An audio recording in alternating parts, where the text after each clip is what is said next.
ہمارا منصوبہ کامیاب رہا تھا اور ہم نے بیک وقت 2 کارنامے سر انجام دیے تھے۔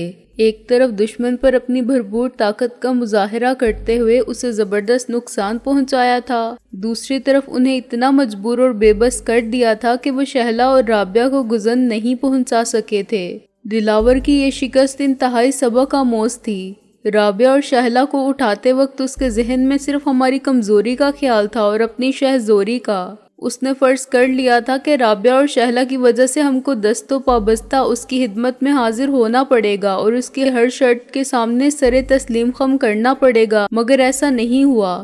اس کی وقتی کامیابی نے اسے بہت بڑی ناکامی سے دوچار کر دیا تھا۔ ڈی سلوا جس کوٹھی میں رہتا تھا وہاں اب بھی اس کا کوئی آدمی رہتا تھا اور میرے اندازے کے مطابق وہ جگہ ان کے ایک ٹھکانے کے طور پر استعمال ہو رہی تھی۔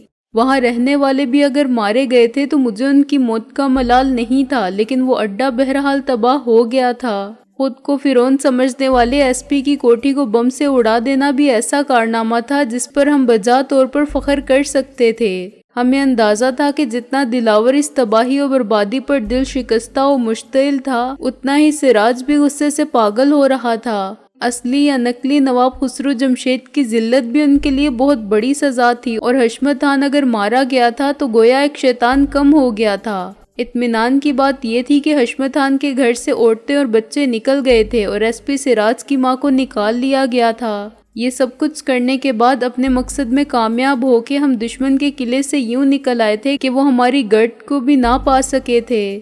نہ جانے کتنے عرصے تک مسلسل کوشش کے بعد وہ ہمارا سراغ لگانے میں کامیاب ہوئے تھے کہ ہم پھر روپوش ہو گئے۔ اب کوئی شبہ نہیں رہا تھا کہ دلاور نے ڈاکٹر لطیف کے گھر میں رابعہ کو دیکھنے کے بعد ہی ہمارے پیچھے اپنے شکاری کتے لگا دیے تھے۔ رابعہ اور شہلا نے ہمیں بتایا کہ ان کو کس طرح اغوا کیا گیا تھا۔ تم دونوں تو کھانا لینے نکلے تھے، رابعہ نے کہا۔ ہاں، مگر پھر ہم کھانا کھانے بیٹھ گئے، محسن نے اعتراف کیا۔ اور تمہیں بالکل خیال نہیں آیا کہ گھر پر بیویاں بھوکی بیٹھی ہیں؟ شہلا نے خفگی سے کہا۔ بیویاں؟ محسن نے میری طرف دیکھا۔ یار، کیا یہ جمع کا صیغہ درست ہے؟ میں کیا کہہ سکتا ہوں؟ میں نے کہا۔ چوری چھپے کسی اور سے بھی نکاح کر لیا ہے تو بتا دے۔ شہلا کو پتہ چل گیا ہے۔ میری اکلوتی بیوی جانتی ہے کہ میں دوسری بار یہ حماقت کرنے کا اہل نہیں ہوں، محسن بولا۔ پھر کیا میرا حوالہ دیا ہے تیری اکلوتی بیوی نے؟ میں نے سر کھجایا۔ پتہ نہیں، یہاں جو 2 عورتیں ہیں ان میں سے ایک تو یقیناً بیوی ہے جس کا شوہر میں ہوں۔ محسن نے غور سے رابعہ کو دیکھا جس کا رنگ لال ہو رہا تھا۔ دیکھا تم نے باجی؟ شہلا نے ہنسی کو خفگی میں چھپائے رکھا۔ کیسی بات پکڑتے ہیں اور پھر شروع کر دیتے ہیں اپنی بیت بازی۔ 1 گھنٹے تک تم لوگ نہیں آئے تو ہمیں تشویش ہونا شروع ہوئی۔ رابعہ نے بہتر سمجھا کہ موضوع بدل دے۔ دستک ہوئی تو ہم نے یہی سمجھا کہ خیر سے بدھو گھر کو آئے۔ اس وقت کسی اور کے آنے کی امید بھی نہیں تھی۔ گاہک اور موت کا کوئی وقت مقرر نہیں، محسن نے فلسفیانہ لہجے میں کہا۔ گاہک سے کیا مطلب؟ شہلا نے آنکھیں نکالی۔ تمہاری اور ہماری جان کے گاہک ایک ہی ہیں، محسن نے فوراً اپنا دفاع کیا، اور وہی موت کے نامہ بر بھی ہیں۔ اتفاق سے میں کمرے میں تھی، شہلا نے دروازہ کھولا اور انہوں نے اندر آتے ہی اسے دبوچ لیا۔ رابعہ نے اپنی بات جاری رکھی۔ میں نے اندر سے ہی پوچھا کہ کون ہے، اور شہلا کا جواب نہیں ملا تو خود دیکھنے گئی۔ وہ اندر آ کے زینے کی طرف دبک کر کھڑے ہو گئے تھے۔ انہوں نے تمہیں بھی دبوچ لیا، شاباش ہے تم دونوں کو، غالب نے کہا۔ نہ ہوئی وہ شیر کی بچی، ورنہ انہی دونوں کو دبوچ لیتی۔ میرا خیال ہے کہ تم دونوں کو زبان کے علاوہ ہاتھ پیر چلانا بھی سیکھ لینا چاہیے۔ گویا زبان درازی کے ساتھ دست درازی بھی آنا چاہیے معزز خواتین کو، محسن نے تائید کی۔ اب نازو آئے تو اس کی شاگردی قبول کر لو۔ سوچ لو، سب سے زیادہ خطرہ بھی اسے ہی لاحق رہے گا جو سب سے قریب ہوگا۔ شہلا ہنسی۔ توبہ کرو توبہ، محسن کانوں کو ہاتھ لگا کے بولا۔ کس کو ڈرا رہی ہو نیک بخت؟ اپنے مجازی خدا کو۔ سب قرب قیامت کی نشانیاں ہیں برادر عزیز، میں نے آہ بھر کے کہا۔ برق گرتی ہے تو بیچارے مسلمانوں پر۔ اب تم لوگ باتیں ہی کرتے رہو گے، رابعہ نے کہا۔ شام ہو رہی ہے، تم کو نازو اور ٹیڈی کی طرف جانا ہے۔ کمر باندھے ہوئے چلنے کو یہاں سب یار بیٹھے ہیں، غالب بولا۔ کیوں یارو؟ بیٹھے کیا ہیں، کھڑے ہیں، میں نے اٹھتے ہوئے کہا۔ مگر بکولے شاعر، تو کہاں جائے گی، اپنا کچھ ٹھکانہ کر لے۔ مطلب یہ کہ ٹھکانہ تو وہ بھی تھا جہاں سے تم پتہ ٹھکانہ بتائے بغیر نکل گئی تھیں، محسن بولا۔ ہر بار ایک بیوی کے لیے ایک جنگ عظیم نہیں چھیڑی جا سکتی، اس سے تو آسان ہے کہ آدمی وہ کرے، میں نے تائید کی۔ عقدے ثانی؟ غالب نے کہا۔ نہیں یار، صبر جمیل، محسن بولا۔ تم دونوں کو تو فکر ہے ہی نہیں، رات حوالات میں گزرے یا فٹ پاتھ پر، تم کیا جانو طول شب فراق کو۔ اچھا اب جاؤ، شہلا نے کچھ شرما کے اور ڈانٹ کے کہا، ہم اب یہیں ملیں گے۔ یہ لو میرا نیم البدل، میرا مطلب ہے میری عدم موجودگی میں یہ توپ تمہاری محافظ ہوگی۔ محسن نے ریوالور شہلا کو تھما دیا۔ بس گولہ چلاتے وقت دیکھ لینا کہ سامنے کون ہے، میں تو پہلے ہی مر چکا ہوں تم بھی یہ اضافی اسلحہ رکھ لو۔ میں نے اپنا ریوالور رابعہ کے حوالے کیا۔ اگر تیر مژگاں اور خنجر ابرو نہ کافی ہوں تو یہ داغ دینا، مگر یہ خیال تم بھی رکھنا کہ نشانہ کسی کا دل ہے، باقی وہی جو محسن نے کہا۔ وہ دونوں واک آؤٹ کر گئیں۔ ہم نے اپنے اسلحہ خانے سے 2 نسبتاً جدید ریوالور نکالے، ان میں سے ایک پر سائلنسر بھی تھا۔ آج کی رات قتل و خون ریزی کا امکان تو نہیں تھا، لیکن احتیاط کے تقاضے نظر انداز نہیں کیے جا سکتے تھے۔ اچھی بات یہ تھی کہ فرنیچر کے سوا پرانے گھر کا تقریباً سب سامان یہاں منتقل کر لیا گیا تھا۔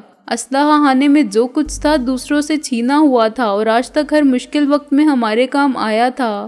ریوالور نسبتاً آسان حاصل رہے تھے، ورنہ ہمارے ملکی قوانین کے تحت لائسنس بھی بڑی سفارشوں سے حاصل ہوتا تھا، اور اس کے بعد اگر ریوالور ملتا تھا تو اس کی ایک ایک گولی کا حساب رکھنا پڑتا تھا۔ اب تک کی مارکہ آرائی میں سب سے اہم کردار وہ 4 ٹائم بم کر گئے تھے جو ہماری خواہش اور منصوبہ بندی کے مطابق ایک گھنٹے کے فرق سے پھٹ گئے تھے۔ چوتھا بم پھٹنے سے پہلے شکاری چوکڑی بھول گئے تھے۔ سب سے بڑے شکاری نے یقین کر لیا تھا کہ چوتھے بم پر اس کے خاندان کی زندگی اور ان کے مستقبل کا انحصار ہے، اور وہ ہماری زندگی اور ہمارے مستقبل کا سودا کرنے پر مجبور ہو گیا تھا۔ جب ہم گھر سے روانہ ہوئے تو ہم نے خواتین کو سختی سے سمجھایا کہ وہ دروازے بند کر کے قلعہ بند ہو جائیں اور ہمارے لیے بھی اس وقت دروازہ کھولے جب ان کو یقین آ جائے کہ ہم ہی آئے ہیں۔ ہمارے ساتھ کوئی ہمیں یہاں تک لانے والا نہیں ہے۔ ہدایت نمبر 1، محسن نے کہا، اسے تم حکم سمجھو اپنے مجازی خدا کا، ریوالور کو میرے خیال کی طرح دل سے جدا نہ کرنا۔ ہدایت نمبر 2، میں نے کہا، دروازہ کھولنا ہی پڑے تو اس طرح مت کھولنا جیسے پہلے کھولا تھا۔ شہلا دروازے تک جائے تو تم کسی محفوظ مقام پر چھپ کر دیکھتے رہنا اور ریوالور تیار رکھنا۔ اس میں 7 گولیاں ہیں اور تم کو 7 خون معاف ہیں، بس شہلا کا نشانہ مت لینا۔ اگر بھوت اور جنات یا خبیث ارواح تم کو اسی طرح نکالنا چاہیں جیسے ہم نے ان 3 ڈاکوؤں کو نکالا تھا تو چیخ مار کے بے ہوش ہو جانا۔ یہ کام تو خواتین کے لیے مشکل نہیں ہوتا، مگر بھوت اور ارواح خبیثہ کے لیے لخلخہ لانا مشکل ہو جائے گا۔ غالب بولا، وہ لخلخہ لینے جائیں گے تو انشاءاللہ لوٹ کر نہیں آئیں گے۔ یہ ہدایت نمبر 3 ہے، بھوتوں سے پہلے آپ لوگ جو آ جائیں گے۔ رابعہ نے دروازہ بند کرتے ہوئے کہا، وہ تو ان کی صورت دیکھتے ہی بھاگ گئے ہوں گے۔ شہلا کی آواز پیچھے سے سنائی دی۔ ہم تینوں اپنے بدلے ہوئے حلیوں کے باعث اصلی صورت میں تو نہیں تھے، لیکن مقام افسوس یہ تھا کہ جتنی محنت موسیٰ بھائی نے ہمارا حلیہ بدلنے میں کی تھی وہ رائے گاں گئی تھی۔ کم سے کم میری موجودہ صورت کو شکاری دیکھ چکے تھے۔ رات کا اندھیرا جو آہستہ آہستہ شام پر غالب آ رہا تھا ہمیں تھوڑا سا تحفظ فراہم کر رہا تھا۔ وقت ہوتا تو ہم ایک بار پھر چہرہ بدل لیتے، کیونکہ وہ جگہ بھی شکارگاہ تھی جہاں نازو انتہائی جرأت مندی کا ثبوت دیتے ہوئے اکیلی پہنچ گئی تھی۔ اس جگہ سے بہت قریب ٹیڈی ایک خطرناک مشن کی نگرانی کر رہا تھا۔ میاں سکندر اعظم، غالب نے کچھ دور آ جانے کے بعد کہا، ہم کوئی بے وقوفی تو نہیں کر رہے ہیں؟ بے وقوفی تو ہم اکثر کرتے ہیں، وضاحت فرمائیے کہ آپ کیا کہنا چاہتے ہیں؟ میں نے کہا، میرا مطلب ہے کہ ہمارے ساتھ اڑنے نہ پائے تھے کہ گرفتار ہم ہوئے والی بات نہ ہو جائے۔ غالب بولا، وہاں پہنچے اور معلوم ہو کہ شکاری پہلے سے استقبال کے لیے موجود ہیں۔ میرا خیال ہے کہ اگر ایسا ہوتا تو ٹیڈی گرفتار ہو جاتا، میں نے کہا، اور نازو کو بھی مہلت نہ ملتی۔ یہ مہلت بھی تو ایک جال ہو سکتی ہے، غالب نے کہا۔ کیا یہ ناممکن ہے کہ انہوں نے نازو کو بھی شناخت کر لیا ہو، جانتے بوجھتے اس کو گھر میں گھسنے دیا ہو، یہ دیکھنے کے لیے کہ آخر اس کا مقصد کیا ہے؟ ناممکن تو کچھ بھی نہیں ہوتا مرزا جی، مگر کیا تم نے فرض کر لیا تھا کہ شکاری ڈاکٹر لطیف کے گھر میں رابعہ کو دیکھ کر ہمارے پیچھے لگ گئے تھے؟ غالب بولا، کیا ثبوت ہے کہ ایسا ہی ہوا تھا؟ تمہاری ناقص عقل کیا کہتی ہے آخر؟ محسن نے کہا، کیا یہ بعیدُ قیاس ہے کہ انہوں نے نازو کو پہچان کے اس کے اوپر نظر رکھی ہو؟ غالب نے کہا، اس طرح کہ خود نازو کو خبر نہ ہو۔ انہوں نے اس کے پھیلائے ہوئے جال کا ہر پھندا دیکھ لیا مگر خاموش رہے۔ میں اور ٹیڈی صبح شام ڈیوٹی بدلتے رہے اور بزم خود بڑی کامیابی سے اپنی سراغ رسانی کا اڈا چلاتے رہے۔ وہ ہمارا تعاقب کرتے ہوئے ہمارے اڈے تک آ پہنچے۔ فرض کرو ایسا ہی ہوا تھا، میں نے کہا، پھر اب کیا کریں؟ یہیں سے واپس لوٹ جائیں، نازو اور ٹیڈی کو چھوڑ دیں؟ یہ کون الو کا پٹھا کہہ رہا ہے؟ غالب نے چڑ کے کہا، خود کو بہت زیادہ عقل مند سمجھنے والا جھک مارتا ہے۔ تم بھی اچھی طرح جانتے ہو کہ دلاور کتنا چالاک اور عیار آدمی ہے۔ ہماری صورتیں بدلی ہوئی ہیں۔ محسن بولا، سکندر تو چودھری دلاور سے مل آیا ہے اور اس کا چہرہ دلاور بھول نہیں سکتا۔ غالب نے کہا، ہماری شکل کا بھی بھروسہ نہیں، وہ سب کی اصلیت جان چکے ہوں کہ یاجوج ماجوج اور منکر نکیر تو ساتھ ساتھ ہی ملیں گے جہاں بھی ملیں گے۔ میرا مطلب تھا کہ ہمیں الگ الگ رہنا چاہیے، یہ نہ ہو کہ وہ مونگ پھلی ریڑھی اور جملہ لواحقین کو ایک ہی بار سمیٹ کر اندر لے جائیں اور نازو کے سامنے پیش کر دیں کہ لیجیے خاتون، یہی ہے نا وہ جو خود کو شکاری کہتے اور سمجھتے تھے۔ ٹھیک ہے، ہم ریڑھی سے دور رہیں گے، محسن بولا، لیکن ٹیڈی کو اپنی تشریف آوری کی اطلاع دے دیں گے، میں نے کہا، تاکہ وہ پریشان نہ ہو۔ جب تک اس کی طرف سے آل کلیئر کا سگنل نہیں ملے گا ہم قریب نہیں جائیں گے۔ ٹیڈی اپنی جگہ موجود تھا، یہ ہم نے دور سے ہی دیکھ لیا۔ ہم نے 3 مختلف سمتوں میں پوزیشن سنبھالی۔ میں گلی کے دوسرے کنارے پر رہا۔ غالب اور محسن میں سے ایک کو میرے ساتھ رہنا تھا۔ محسن نے میرا ساتھ دینا پسند کیا۔ گلی کے اس کنارے پر ایک کیفے فٹ پاتھ تھا۔ چائے والے نے چولہا اور دوسرے آلات و اسباب چائے سازی اپنے اطراف پھیلا رکھے تھے اور فٹ پاتھ کو پبلک کے لیے یوں بند کیا تھا کہ چوڑائی کے رخ دونوں جانب 2 لکڑی کے تختوں کی بینچیں لگا دی تھیں۔ فٹ پاتھ پر آنے والوں کو سڑک سے نیچے اتر کر چائے خانے کی حدود سے باہر رہنا پڑتا تھا۔ کوئی بھی راہگیر فٹ پاتھ پر چلنے کا قانونی حق ان سب سے طلب نہیں کر سکتا تھا جو بینچوں پر اکڑوں یا آلتی پالتی مار کے بیٹھتے تھے اور چائے نوش کرتے تھے، گپ لگاتے تھے اور کیفے سر راہ کی رونق بڑھاتے تھے۔ محسن نے بھی اسی چائے خانے سے رجوع کیا اور جم کر بیٹھ گیا۔ وہاں 1 کپ چائے پینے والا اگر 2 گھنٹے بھی بیٹھا رہے تو کیفے کے مالک ذرا معترض نہیں ہوتے تھے۔ اس وقت صرف 2 ہی افراد تشریف فرما تھے وہاں، چنانچہ محسن شریک محفل ہو گیا اور نہ جانے کس فضول مسئلے پر بحث میں الجھ گیا۔ اس کی نظر مجھ پر رہی۔ میں نے ٹیڈی کو وائرلیس پر سگنل دیا تو فوراً اس کی طرف سے جواب آیا، آ گئے ہو اپنے سکندر بادشاہ؟ وہ بولا، مجھے تو سخت تشویش لاحق ہو رہی تھی۔ کیوں استاد، ڈر کس کا تھا تمہیں؟ میں نے کہا، ڈر تو قسم مولا علی کی کسی کا نہیں۔ وہ بولا، سب سے اکیلا بھی نمٹ سکتا ہوں۔ سب کون؟ میں نے کہا، ارے وہی سب بدماش، دلاور آخر میں پہنچا ہے۔ ٹیڈی نے کہا، اس سے پہلے ایک گاڑی میں 2 آدمی آئے تھے مگر میں انہیں دیکھ نہیں سکا، انہوں نے پردے ڈال رکھے تھے پچھلی سیٹ پر۔ نازو کی طرف سے کوئی اطلاع ملی؟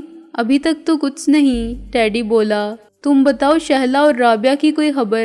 ہم انہیں لے آئے ہیں، میں نے کہا، خراش تک نہیں آئی دونوں کو، تفصیلات اس وقت نہیں بتا سکتا۔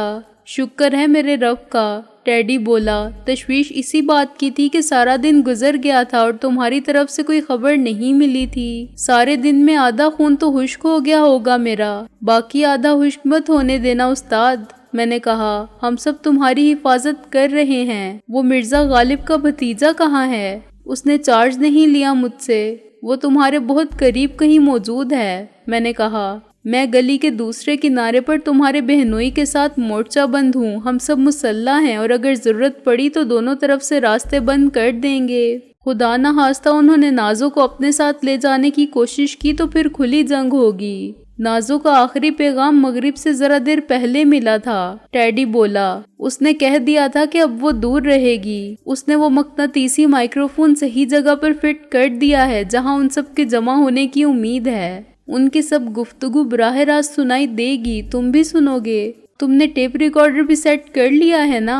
ہاں، لیکن ابھی تک تو بالکل خاموشی ہے، ٹیڈی نے کہا۔ وہ تینوں بہن بھائی گھر میں ہیں؟ ہاں، پرویز وکٹر اور اس کی بہن موجود ہیں، ٹیڈی بولا۔ اب وہ 3 نہیں 2 رہ گئے ہیں۔ میں بھول گیا تھا کہ سلیم وکٹر مارا جا چکا ہے۔ میں نے کہا، تم نے خبر دیکھی ہوگی؟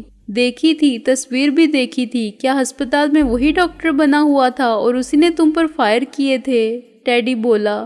ہاں استاد، دلاور نے اسے ایک بہت اہم ذمہ داری سونپی تھی۔ اسے صرف اتنا کرنا تھا کہ رابعہ اور میں ہسپتال سے نہ نکل سکیں۔ اس کے لیے بہت اچھا انتظام کر دیا گیا تھا، مگر وہ ناکام رہا۔ اس ناکامی کی سزا یہی ہو سکتی تھی۔ میں نے کہا، تمہارا مطلب ہے یہ حادثہ نہیں تھا، قتل تھا؟ ہمارے ساتھ اتنا عرصہ ہو گیا تمہیں استاد، مگر تم ابھی تک بہت سیدھے ہو کہ ان لوگوں کو نہیں سمجھے۔ میں نے کہا، یہ انسانوں کو استعمال کرنے والے لوگ ہیں، صرف اپنے فائدے کے لیے نقصان ہو جائے تو یہ آدمی کی ایک غلطی بھی معاف نہیں کرتے، حالانکہ انسان خطا کا پتلا ہے۔ استاد ٹیڈی نے فلسفیانہ انداز میں کہا، غلطی مشین سے بھی ہو جاتی ہے، روبوٹ اور کمپیوٹر سے بھی ہو سکتی ہے، تو آدمی کیا ہے؟ میں نے کہا، کیا سلیم وکٹر کی لاش گھر آئی تھی؟ نہیں، میں نے صبح خبر پڑھی۔ تم نے ایک بات پر غور نہیں کیا ہوگا، خبر کسی نے براہ راست اخبارات کو دی تھی۔ میں نے کہا، تمہیں کیسے معلوم ہوا؟ جرائم اور حادثات کی خبریں عموماً تھانوں سے جمع کی جاتی ہیں یا پھر عدالتوں سے۔ میں نے کہا، حادثات کی خبریں ہسپتالوں میں ملتی ہیں یا پھر اتفاق سے کوئی رپورٹر جائے حادثہ پر موجود ہو تو خود دیکھ لیتا ہے، ورنہ شہر کے کسی حصے میں حادثہ 8-9 بجے بھی پیش آئے تو اخبار والوں کو اگلے دن ہی پتہ چلتا ہے اور خبر اس سے اگلے دن آتی ہے۔ نہ کوئی تھانہ کسی اخبار والے کو اطلاع دیتا ہے، نہ ہسپتال، مگر یہ خبر ہسپتال سے منسوب کی گئی تھی۔ ہسپتال والوں نے اسے جھوٹ قرار دیا۔ میں نے معلوم کیا تھا۔ اس کی لاش تو گھر بھی نہیں پہنچی۔ میں سارا دن منتظر رہا۔ سونیا کو پرویز وکٹر دن کے 1 بجے گھر لے آیا تھا۔ وہ بہت رو رہی تھی، لیکن اس ایمبولینس سے لاش کوئی نہیں اتاری گئی۔ ٹیڈی نے کہا، کیا انہوں نے لاش کو غائب کر دیا ہوگا؟ ابھی کچھ دیر میں حقیقت سامنے آ جائے گی۔ میں نے کہا، میرے 2 نظریات ہیں، ایک یہ کہ حادثہ ہوا ہی نہیں، سلیم وکٹر کو گولی مار کے کہیں گاڑ دیا گیا، لیکن اس کے امکانات کم ہیں۔ یہ لوگ پرویز وکٹر اور سونیا کو اپنا دشمن نہیں بنائیں گے۔ انہیں اس فیملی کی خدمات کی ضرورت ہے۔ یہ بھائی بہن ملک و قوم اور دوسروں کے لیے جیسے بھی ہوں، آپس میں کوئی بیر نہیں رکھتے۔ اگر ان کے درمیان محبت نہ ہوتی تو اس عمر تک پہنچنے تک وہ الگ ہو جاتے اور اس کام کو یوں مل کر نہ کرتے۔ ان کے مزاج، طبیعت اور عادات میں فرق ہوتا تو یہ اتفاق کیسے ہوتا ان میں؟ یہ تو ایسا کام ہے کہ ایک کی سوچ بھی مختلف ہوتی تو وہ باقی 2 کو کچھ بھی نہ کرنے دیتا، لیکن وہ ایک ہیں اور یہ بات سب کو معلوم ہوگی۔ اگر وہ سلیم وکٹر کو قتل کریں گے تو باقی 2 باغی ہو جائیں گے، یہ سوچیں گے کہ کل یہی ہمارے ساتھ نہ ہو۔ مشتعل ہونے کے بعد وہ سب کچھ کر سکتے ہیں، ان کو سب کچھ معلوم ہے، اور جسے سب معلوم ہو اس سے ڈرنا پڑتا ہے۔ یہی ان 3 بہن بھائیوں کی طاقت ہے کہ کسی ایک کو نقصان نہیں پہنچ سکتا۔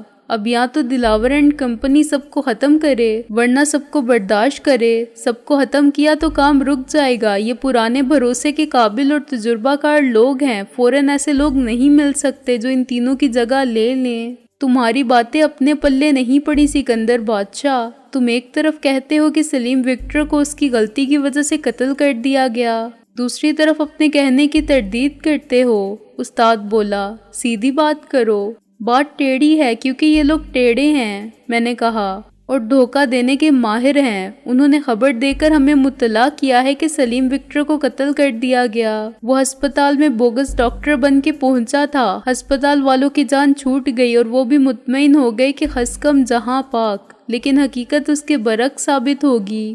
سلیم وکٹر 100% زندہ ہوگا، بس اسے منظر سے ہٹا دیا گیا ہے کیونکہ وہ بہت نمایاں ہو گیا تھا۔ یہ آوازیں، ہاں میں بھی سن رہا ہوں، استاد ٹیڈی بولا۔ شاید وہ لوگ میٹنگ کے لیے آ گئے ہیں۔ اب کچھ مت بولنا کیونکہ میں ٹیپ ریکارڈر کو آن کر رہا ہوں۔ میرے کانوں میں بیک وقت بہت سے لوگوں کے بولنے کی آواز آنے لگی، یوں جیسے کرکٹ میچ کی کمنٹری کے پس منظر میں لوگوں کا شور۔ آہستہ آہستہ آوازیں بلند اور صاف ہونے لگیں۔ پھر کوئی دروازہ کھلا اور یکلخت میرے لیے آوازوں نے ایک واضح شکل اختیار کر لی۔ سب سے نمایاں آواز نازو کی تھی، خدا کے لیے مجھے چھوڑ دو۔ وہ بڑی مظلومیت کے ساتھ فریاد کر رہی تھی۔ اس نے اپنی آواز بدلی تھی مگر میں اسے لہجے سے شناخت کر سکتا تھا۔ میں غریب لاوارث عورت ہوں۔ چپ کھڑی رہ ادھر۔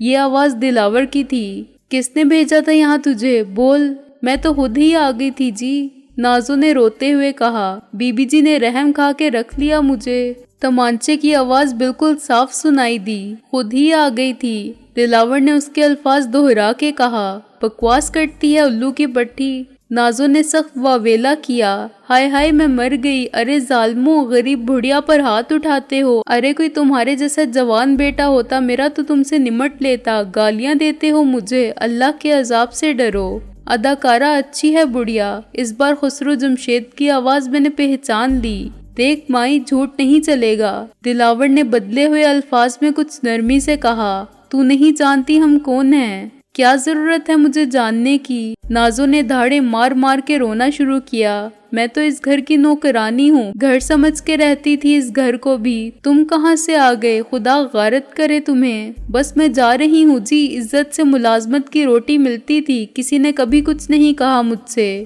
چھوٹی بیوی اور بڑی بیوی سب نے بڑا اچھا سلوک کیا میرے ساتھ، مگر مجھے کیا معلوم تھا کہ اس گھر کے مہمان اتنے کمینے ہوں گے۔ اچھے مہمان ہیں کہ گھر کے نوکروں کو مارتے ہیں اور مالک چپ رہتے ہیں۔ ادھر کہاں جا رہی ہے؟ دلاور کے چمچے پیڈرو نے گرج کر کہا۔ جا رہی ہوں جہاں مقدر لے جائے، یہاں اب نہیں رہ سکتی میں، نازو نے سسکیاں لیتے ہوئے کہا۔ ہٹ جا میرے راستے سے کمینے۔ نازو کے ایک اور جھانپڑ مارا گیا اور غالباً پیڈرو نے مارا ہوگا۔ نازو نے ایک دل گداز چیخ ماری۔ ارے کوئی بچاؤ، یہ مشٹنڈے مار ڈالیں گے مجھے، کسی کو رحم نہیں آتا ایک عورت پر، خدا نے بے آسرا کر دیا مجھے، ورنہ میرے بھی 2 جوان بیٹے تھے۔ پھر کہاں گئے وہ؟ پیڈرو تلخی سے ہنسا۔ ماں کو چھوڑ کر بھاگ کیوں گئے؟ اللہ نے اٹھا لیا انہیں، نازو نے روتے دھوتے کہا۔ چھوٹا تو بس کے نیچے آ گیا، بڑا جنگ سے نہیں لوٹا، بالکل اس کے جیسا تھا، یہی صورت شکل، یہی قد کاٹ، ایسی ہی آواز بھی تھی اس کی، سچ بتا تو وہی تو نہیں؟ تیرا دماغ خراب ہے بھڑیا، دلاور نے کہا، اور میں سمجھ گیا کہ نازو نے کس کو جذباتی کمزوری میں مبتلا کرنے کی کوشش کی ہے۔ اس کی جرت اور بے باکی کا میں پہلے ہی قائل تھا، ذہانت اور اداکاری کی صلاحیت کا معترف تھا، جوڈو کراٹے میں اس کی مہارت کو تسلیم کرتا تھا، جس سے فائدہ اٹھا کے اس نے بڑے بڑے شہزور مردوں کو چت کیا تھا۔ اس کے حسن بے مثال کا جادو سر چڑھ کے بولتا تھا۔ اس ہمہ صفت اور مجموعہ حسن و خوبی کی شخصیت پر میں پوری ایک کتاب رقم کرتا تو الفاظ کم پڑتے۔ اگر میں مصور ہوتا تو مجھے رنگ نہ کافی ہوتے جو اس پیکرے جمال کے عکس کو اتار سکیں، اور میں شاعر ہوتا تو اس کے وجود کے رعنائی پر نہ جانے کتنے دیوان لکھ دیتا۔ محبت ایک الگ جذبہ تھا جس کا مرکز صرف رابعہ کی ذات تھی، اور میرے خیال کی دنیا اسی کے تصور سے آباد رہتی تھی، مگر نازو کے بارے میں میرے حقیقی جذبات یہی تھے کہ شاید اس حسین لڑکی کو خدا نے اپنے ہاتھوں سے ایک بار تخلیق کر کے شاہکاروں کی طرح بنایا اور پھر بے مثل کر دیا۔ شاہکار تو ایک ہی بار تخلیق ہوتے ہیں، اگر محبت کرنا اپنے اختیار کی بات ہوتی تو میں 1000 بار اس سے محبت کرتا۔ اس وقت وہ انتہائی ہمت اور حاضر دماغی کے ساتھ بہترین اداکاری کا مظاہرہ کر رہی تھی، اور دلاور کو اپنے بیٹے کی طرح بتا کے اس نے زبردست چال چلی تھی۔ دلاور کا لہجہ کمزور پڑ گیا تھا، مضبوط سے مضبوط نظر آنے والے مرد کے گرد بھی ایک جذباتی فصیل موجود رہتی ہے جو کہیں نہ کہیں سے کمزور پڑ جاتی ہے۔ نازو نے اس کمزور حصے کا پتہ چلانے کے لیے اندھیرے میں ایک پتھر پھینکا تھا، اور جہاں یہ پتھر لگا تھا وہاں سے گونج آئی تھی جو ٹھوس حصار کے پیچھے خلا کا پتہ دیتی تھی۔ میں کتنے سالوں سے اس کی واپسی کا انتظار کر رہی ہوں، مجھے یقین ہے کہ وہ زندہ ہوگا، نازو نے دیوانوں کی طرح کہا۔ کیا تو میرا بیٹا نہیں ہے تو مجھے پہچانتا کیوں نہیں ہے آخر؟ لا حول ولا قوت، ارے اماں مجھے معاف کر، دلاور نے پریشان ہو کر کہا۔ میں تیرا بیٹا نہیں ہوں۔ ٹھیک کہتا ہے تو، وہ تو بڑا رحم دل تھا، کسی کو تکلیف میں دیکھ ہی نہیں سکتا تھا، نازو نے اسی لہجے میں کہا۔ کسی کا دل نہیں دکھایا تھا اس نے، سب کی عزت کرنا جانتا تھا، ہر بوڑھی عورت اس کی ماں تھی۔ جب وہ گیا تھا تو میں نے کہا تھا کہ بہادر، یہ اس کا نام تھا، بہادر، تو نام کا بہادر نہیں ہے، بہادری کمزور پر ہاتھ اٹھانے میں نہیں ہے، خبردار جو کسی عورت پر، کسی بچے پر، بوڑھے یا بیمار پر ہاتھ اٹھایا۔ بند کر اپنی بکواس، پیڈرو نے پھر اس کے ہاتھ مارا۔ بھونکتی جا رہی ہے کتیا کی طرح، نازو مار کھا کے بھی مشتعل نہیں ہو رہی تھی۔ پیڈرو، دلاور نے تنبیہ کے انداز میں کہا، یہ ایسے ہی بتا دے گی، مار مت اسے۔ استاد یہ بہت مکار لگتی ہے مجھے، پیڈرو نے کہا۔ پیڈرو یہ کئی دن سے ہمارے گھر میں ہے۔ یہ آواز سن کے میں چونک پڑا کیونکہ یہ سلیم وکٹر کی آواز تھی۔ وہ سلیم وکٹر جو البرٹ وکٹر ہاسپٹل میں مجھ سے ڈاکٹر حکیم بن کے ملا تھا اور اخباری اطلاع کے مطابق حادثے میں ہلاک ہو چکا تھا۔ ہم نے اس پر مسلسل نظر رکھی ہے۔ پرویز وکٹر بولا، ہمیں ایسی کوئی بات نظر نہیں آئی۔ تم دونوں ہر وقت گھر میں نہیں رہتے، پیڈرو نے برہمی سے کہا۔ میں نے سارا دن گھر میں رہ کے بھی دیکھا ہے۔ یہ آواز سونیا کی تھی۔ ہم نے اپنی ماں کو بھی سمجھا دیا تھا کہ یہ کوئی مشتبہ حرکت کرتی نظر آئے تو ہمیں بتانا۔ سلیم وکٹر بولا، اس عرصے میں نہ یہ کہیں گئی اور نہ کوئی اس سے ملنے کے لیے آیا۔ تم سب بلا وجہ اس کی طرفداری کر رہے ہو، پیڈرو بولا۔ مجھے صرف 10 منٹ دو، میں اسے الٹا لٹکا کے سارا سچ اگلوا لیتا ہوں۔ میرا بھی خیال ہے کہ اس کا یہ ظاہری روپ میک اپ کا نتیجہ ہے اور اصل چہرہ مختلف ہوگا۔ نواب خسرو جمشید کی آواز پہلی بار آئی۔ میک اپ کیا؟ میں کھال اتار کے دیکھ لوں گا۔ پیڈرو نے غالباً نازوں پر ہاتھ ڈالا تھا کہ اس نے چیخ ماری۔ پیڈرو! اس مرتبہ دلاور کے لہجے میں برہمی نمایاں تھی۔ کیا کہا تھا ابھی میں نے؟ خبردار جو اسے پھر ہاتھ لگایا۔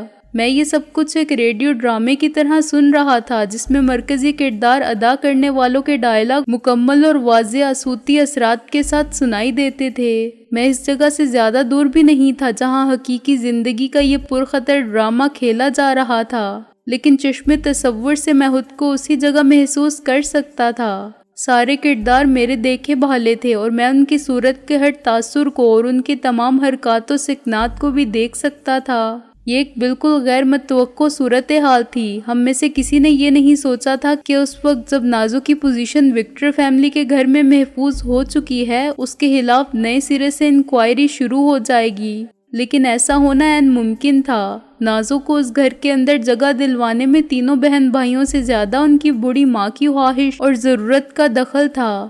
دلاور، پیڈرو اور خسرو جمشید مختلف تھے، زیادہ خطرناک اور شک کرنے والے۔ وہ شفاق اور بے رحم شکاری تھے، نازو کو یوں گھیر چکے تھے جیسے معصوم ہرنی کو خونی بھیڑیوں کا غول ہر سمت سے نرغے میں کر دے۔ کسی نے دروازے پر دستک دی تو مجھے اندازہ ہوا کہ میں کس حد تک اعصابی کشیدگی میں مبتلا ہوں۔ کون ہے؟ پیڈرو نے کہا۔ اس کے لہجے سے مجھے اندازہ ہوا کہ وہ دلاور کی بات سے کتنا مشتعل ہوا تھا۔ تمہارا باپ، جواب ملا۔ آواز بند دروازے کے پیچھے سے آئی تھی لیکن میں نے پہچان لی، یہ ایس پی سراج تھا۔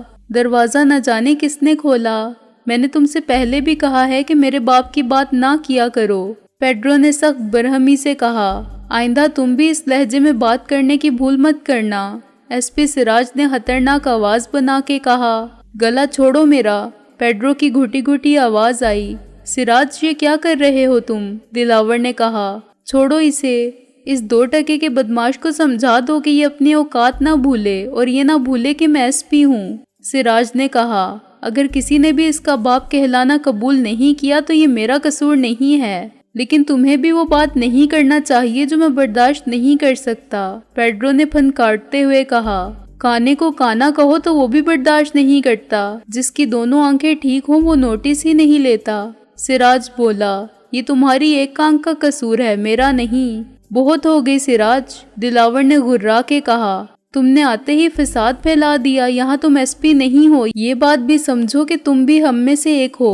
ہم تمہیں سلوٹ نہیں کر سکتے، نہ تم ہمارے افسر ہو اور نہ یہ تھانہ ہے۔ چلو بات ختم ہوئی۔ نواب خسرو جمشید سب سے کم بولنے والا آدمی تھا، اس نے بروقت مداخلت کی۔ یہ عورت کون ہے؟ سراج نے چند سیکنڈ کی خاموشی سے کہا، اور میں نے تصور کیا کہ وہ مظلوم بن کر روتی ہوئی اور کانپتی ہوئی نازو کو کس نظر سے گھور رہا ہوگا۔ یہ اس گھر کی نئی ملازمہ ہے، پیڈرو نے طنزیہ لہجے میں کہا۔ خود کو لاوارث اور مظلوم کہتی ہے، اس سے زیادہ اپنا کوئی عطا پتہ نہیں بتا سکتی کہ اس کے 2 بیٹے تھے جو مر گئے اور اب اس کے پیچھے کوئی نہیں۔ اس طرح کسی بھی اجنبی پر اعتبار کر لینا حماقت ہے، سراج بولا۔ یہی میں نے بھی کہا تھا، پیڈرو بولا، مگر سلیم کے گھر میں سب اس کو بھروسے کے قابل سمجھتے ہیں، سب مطمئن ہیں کہ یہ بے ضرر ہے۔ خود ہمارے چودھری صاحب کو اس مکار عورت نے اپنی اداکاری سے موم کر لیا ہے۔ یہ میں کیا سن رہا ہوں دلاور؟ کیا تم کسی تفتیش کے بغیر ہی مطمئن ہو جاؤ گے؟ سراج بولا۔ آخر کیا تفتیش کرو گے تم؟ دلاور نے کہا۔ جھنجھلاہٹ اس کے لہجے سے عیاں تھی۔ صاف محسوس ہوتا تھا کہ جو کچھ دوسرے چاہتے ہیں وہ اسے منظور نہیں، مگر وہ سب کو روکنے سے بھی قاصر تھا۔